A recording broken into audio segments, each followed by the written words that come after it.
ایک وظیفہ ہے جو سارے لوگوں کے لیے بہت ہی ضروری ہے، اور وہ وظیفہ ہے جاب، نوکری، کام، رزق اور کمائی میں برکت۔ اگر قرضہ ہے تو قرضے کی ادائیگی کی شکلیں صورتیں پیدا ہونے کا وظیفہ۔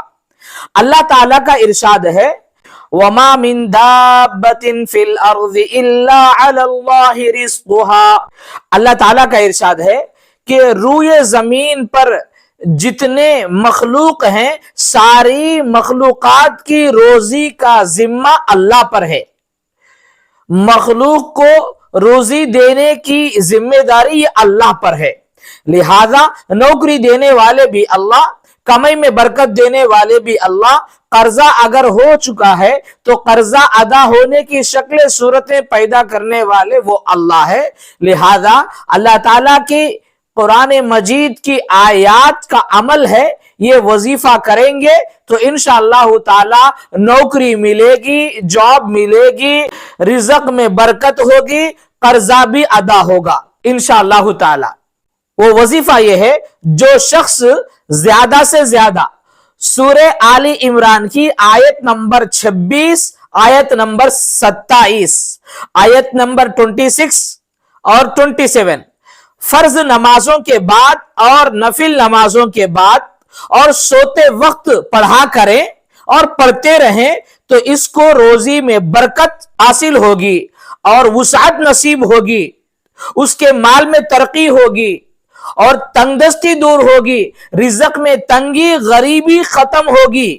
اگر نوکری اور کام کے تلاش کرنے والے لوگ ہیں تو یہ وظیفہ کرتے رہیں گے تو ضرور نوکری اور کام اللہ تعالیٰ اپنے فضل سے عطا فرمائیں گے۔ وہ آیت یہ ہے اعوذ باللہ من الشیطان الرجیم بسم اللہ الرحمن الرحیم قل اللہم مالک الملک تؤتی الملک من تشاء وتنزع الملک ممن تشاء وتعز من تشاء وتذل من تشاء بيدك الخير إنك على كل شيء قدير تولج الليل في النهار وتولج النهار في الليل وتخرج الحي من الميت وتخرج الميت من الحي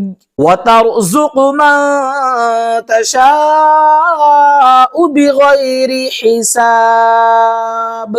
انشاءاللہ تعالی یہ وظیفہ آپ پابندی سے کرتے رہیں گے تو ضرور اللہ تعالیٰ جو جس مقصد کے لیے وظیفہ کر رہا ہے اللہ تعالیٰ اس میں کامیابی عطا فرمائیں گے۔